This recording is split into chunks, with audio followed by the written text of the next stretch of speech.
I never thought I would be the type of woman to cheat. I always saw myself as loyal, devoted, and in control of my desires.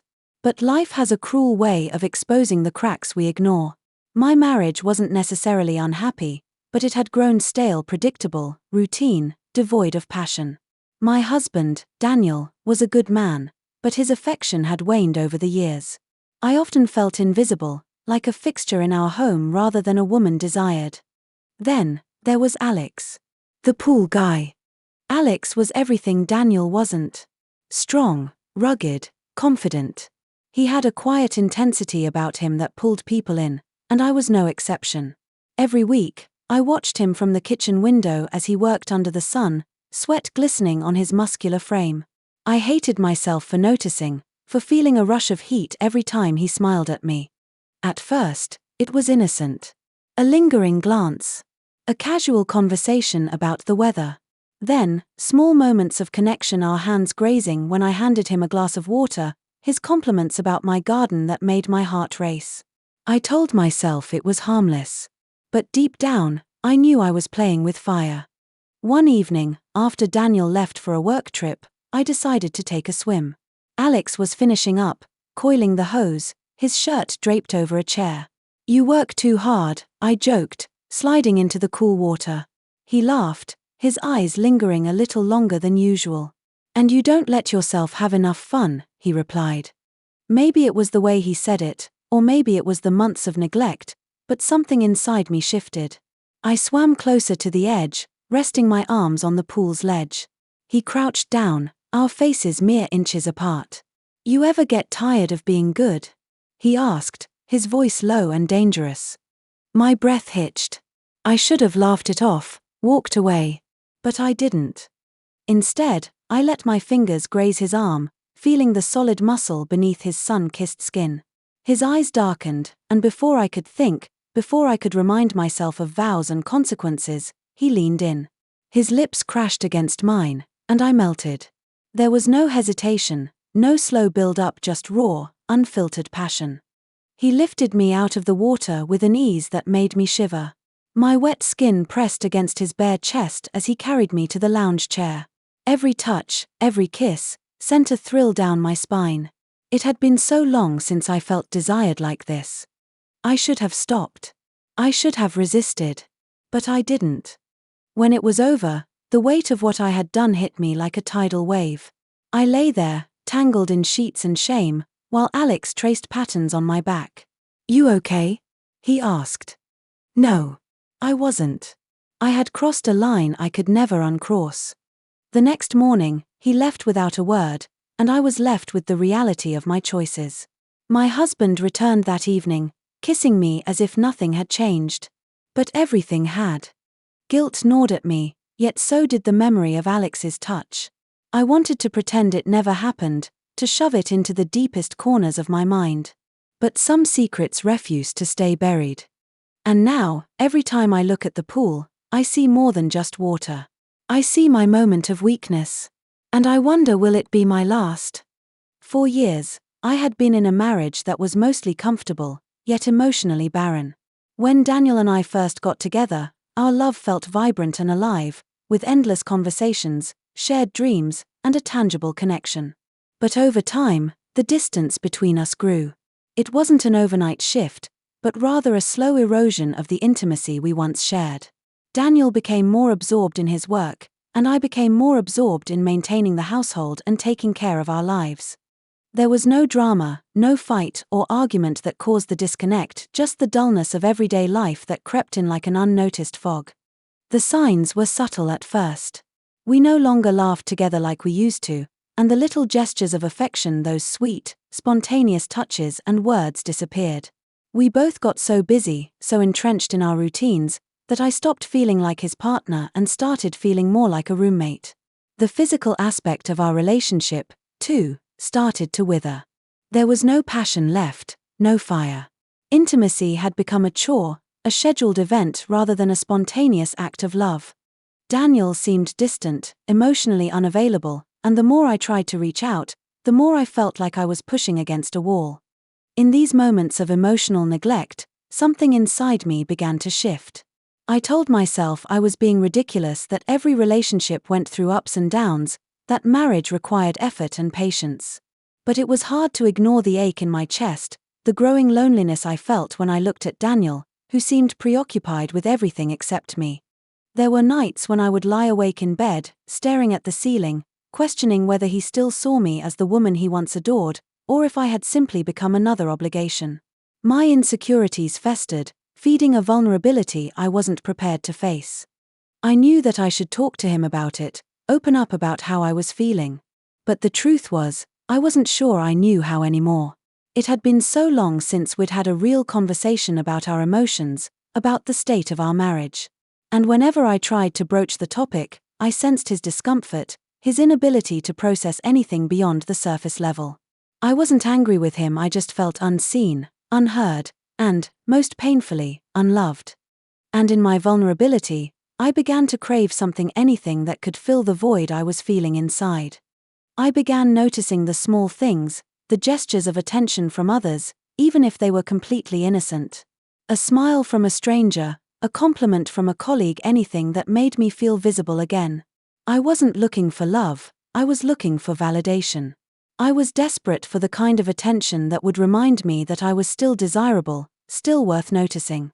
This was where my emotional vulnerability became a breeding ground for something dangerous. My heart was aching, my emotional needs were unmet, and in that emptiness, I found myself open to the possibility of someone filling the space Daniel had left behind. The problem with emotional neglect is that it doesn't just leave you feeling sad, it makes you question your worth. It chips away at your confidence and leaves you exposed to the kind of temptation that can feel like a lifeline. The harder I tried to ignore the emptiness, the stronger the pull of wanting something more became. I told myself it was normal, that every relationship had its quiet moments, but deep down, I knew I was on the verge of something dangerous. The need to be seen, to feel important, became overwhelming, and that's when I first met Alex.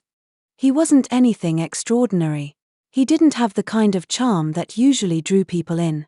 But there was something about him, a kind of quiet strength that stood in stark contrast to the emotional distance I had grown accustomed to.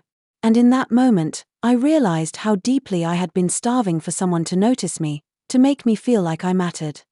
At first, it was nothing more than a fleeting thought, something that I quickly dismissed as harmless. Alex, the pool guy, was a regular fixture in our lives. He came every week to clean and maintain the pool in our backyard. At first, I barely noticed him, at least not in any significant way. He was just a part of the routine, a person who arrived, did his job, and left. He had an easy, laid-back demeanor that made him easy to ignore, especially since my mind was so preoccupied with the growing distance between Daniel and me. But as the weeks passed, I began to realize there was something about Alex that lingered in my thoughts long after he had gone. It wasn't his looks that initially drew me in, it was his presence. Alex had a quiet confidence, the kind that didn't need to assert itself. He wasn't loud or overly charismatic, but there was something about him, something calm and grounded that made me feel seen in a way I hadn't felt in a long time. I couldn't put my finger on it at first, but I noticed myself watching him a little longer when he worked, observing the way his muscles moved as he cleaned the pool or adjusted the equipment. There was a certain ease about him, a lack of pretense that I found refreshing. For the first time in a while, I felt drawn to someone who seemed so effortlessly comfortable in their own skin. I would often make excuses to go outside when Alex was working, even if there was nothing I needed to do. I told myself I just wanted some fresh air, but deep down, I realized I was looking for an excuse to interact with him. His presence, no matter how brief, was enough to stir something inside me that I had long since buried. It wasn't love. It wasn't even infatuation, at least not at first. It was just a simple, quiet attraction that slowly took root, a recognition of a need that had been neglected for far too long. I never expected anything to come of it, and I certainly didn't intend for it to become anything more than a casual exchange. But the more I saw him, the more I found myself thinking about him, wondering what it would be like to talk to him outside of the usual pleasantries. It began with small talk. Nothing significant, nothing that could be mistaken for flirtation, but enough to ignite a spark in me. I'd offer him a drink or ask how his day was going. He'd smile politely and respond with a kindness that felt different from the usual, perfunctory conversations I had with strangers. There was something warm about him, something that made me feel like I mattered in the moment. His genuine interest in even the smallest details of the day, whether it was asking about my garden or commenting on how peaceful the backyard was, left me feeling more connected than I had in months. These interactions were so simple, yet so different from the distant exchanges I had grown used to with Daniel. Over time, these small exchanges began to deepen. Alex started staying a little longer, chatting a bit more, and I began to look forward to his visits. Our conversations turned into personal ones, and with each passing week, I found myself opening up to him in ways I hadn't with anyone in a long time. I talked about the weather, the house, my garden, but it was the way he listened, the way he looked at me when I spoke, that made me feel heard in a way that Daniel hadn't in years. His attention was like a balm to my bruised ego. I hadn't realized how starved I had become for the simplest kind of connection. As much as I told myself I was just being friendly, I could feel the shift in myself. My heart would race a little faster when he arrived, and I found myself thinking about him more than I was comfortable admitting. There was no logical explanation for why this was happening. After all, he was just a pool guy, someone I barely knew. But his mere presence, his quiet confidence, and the way he made me feel like I was important stirred something in me. It was an attraction that caught me off guard, and it was one that I wasn't sure how to handle. The more I tried to dismiss it, the stronger it grew. I realized that my growing attraction wasn't about him specifically, it was about what he represented. He was everything I was missing in my marriage: attention, connection, a feeling of being seen and appreciated. He made me feel alive in a way that I hadn't felt in years. And though I wasn't actively seeking an affair, I couldn't ignore the fact that he had unwittingly become a symbol of everything I had been craving. This was the beginning of something I couldn't undo, something that was quietly but powerfully unraveling my control over my emotions and desires. It started out as just a moment, an unexpected and seemingly insignificant lapse in judgment, but I know now that it was the beginning of everything unraveling. The truth is, I didn't set out to be unfaithful. I wasn't consciously looking for an escape from my marriage, but there was something about the way Alex made me feel that sparked a vulnerability I wasn't prepared for. The emotional emptiness I had been experiencing for so long was like a hunger, a gnawing need for attention and affection, and when Alex walked into my life, he unknowingly fed that hunger. But I still told myself that I had control, that it was just friendly banter, harmless exchanges that meant nothing beyond surface-level niceties. However, the day it happened when everything changed began like any other. Daniel was going on one of his routine work trips, leaving me alone in the house. It was always quiet when he was gone, and I found myself left to reflect on everything that had been missing from our relationship. It was during these moments of isolation that I began to recognize how deeply unhappy I was. I couldn't ignore it anymore, and the void inside me seemed to stretch even further in Daniel's absence. He wasn't here, and for the first time in a long time, I realized how truly disconnected we had become. That evening, as the sun began to set and the air turned cooler, I decided to take a swim. The pool had always been a place of relaxation for me, a space where I could disconnect from the world and let my thoughts drift. I hadn't planned on seeing Alex, but as luck would have it, he was finishing his usual maintenance routine at the pool that evening. He was just about to leave when I walked outside, and I smiled at him, trying to act normal, trying to avoid any tension or awkwardness. I didn't expect him to stop, but he did. He stayed, leaning on the fence with a casual, effortless air about him, his gaze following me as I slipped into the water. My movements were slow and deliberate as I eased myself in, feeling the coolness of the water against my heated skin. It was an escape, a brief moment of peace. But then, his voice cut through the quiet, and my heart skipped a beat. "You work too hard," he said, a teasing note in his tone. I chuckled, the words feeling lighter than they should have, and for a moment, I forgot everything, forgot the years of emotional neglect, the loneliness, the unspoken distance between Daniel and me. It was just Alex and me, a momentary connection that seemed to make the rest of the world fade away. I glanced up at him, and he was still watching me, that same warm, but intense, look in his eyes. "You need to have more fun," he added, his voice quieter now, almost as if he were speaking to a different part of me, the part one had long buried. Something about the way he said it, the softness mixed with an almost daring challenge, made my breath catch in my throat. I felt like I had been holding my breath for so long, so tightly, that the idea of letting go seemed both terrifying and liberating. But the thought of being noticed, of being desired, was stronger than my hesitation. I should have stepped back, told him it was nothing, and dismissed the moment as a fleeting interaction. But I didn't. There was a quiet pull between us, something magnetic that neither of us could ignore. His eyes locked onto mine, and in that instant, I realized how desperately I had been waiting for this. The warmth of the water, the closeness between us, it all seemed to blur into something that felt dangerously good.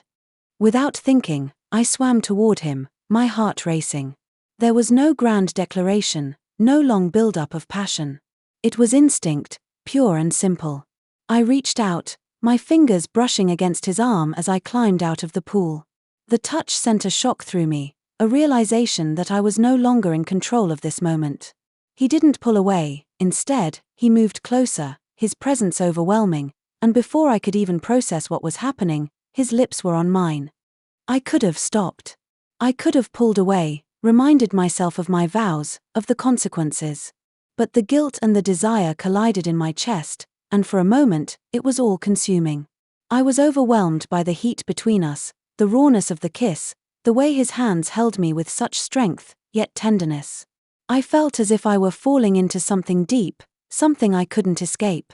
And for that brief, stolen moment, I didn't want to escape. His touch was powerful, overpowering in a way that made me forget everything. I knew I was making a mistake, but my body reacted without hesitation. I let him carry me, lift me from the pool with ease, and lay me down on the lounge chair. The world around us seemed to fade completely, leaving only the two of us in this vulnerable, intimate space. I didn't think of Daniel, of the consequences, of the betrayal. I only thought of the way I felt in that moment, the way Alex made me feel alive. It was only afterward, when the moment was over and I was lying there, trying to catch my breath, that the weight of what I had done began to settle in. The guilt hit me like a tidal wave, but even in the aftermath, I couldn't deny that a part of me felt satisfied. The craving I had been trying to ignore had been fulfilled, and now, I had no idea how to face the consequences of my actions. The hours that followed were a blur, a chaotic mess of guilt and euphoria tangled together. I lay there, staring up at the stars that began to appear in the sky, my body still humming from the intensity of the experience, but my mind was a storm of confusion. What had I done?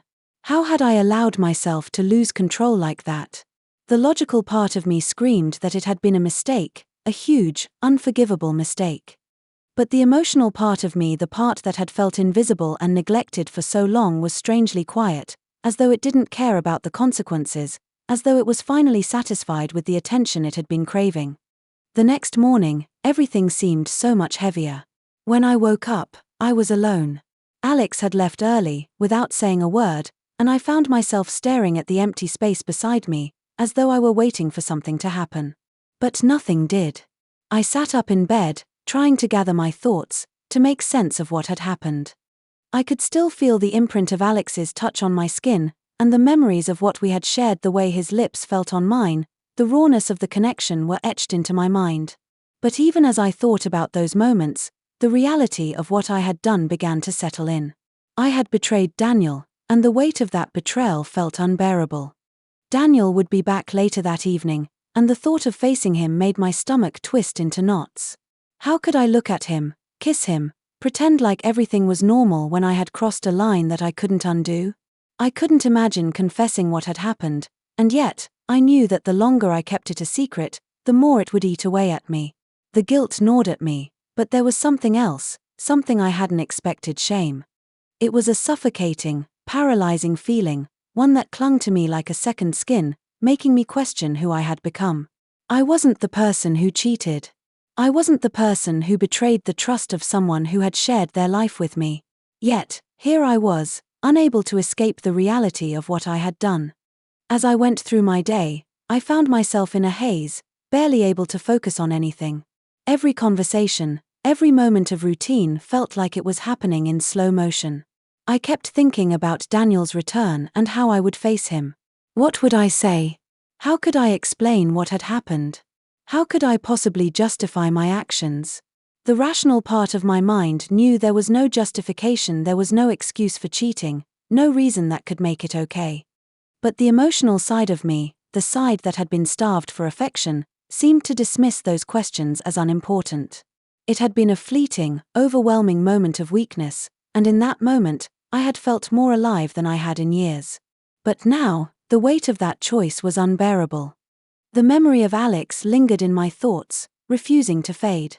I found myself replaying every detail of what had happened, the way he had held me, the intensity of his touch, the way he had made me feel seen and wanted. Even now, there was a part of me that didn't regret it, at least not fully.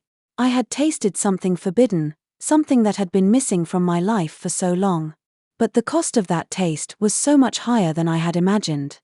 I couldn't undo it, couldn't erase what had happened between us, and the longer I kept this secret from Daniel, the more I felt like I was losing myself. That evening, when Daniel returned, everything felt different. The house was the same, the routine the same, but nothing felt normal anymore. I tried to act as though nothing had changed, but every glance, every touch from Daniel felt like a lie. He kissed me, asked me how my day was, and all I could think was how I had betrayed him, how my actions had shattered the foundation of trust that we had built over the years.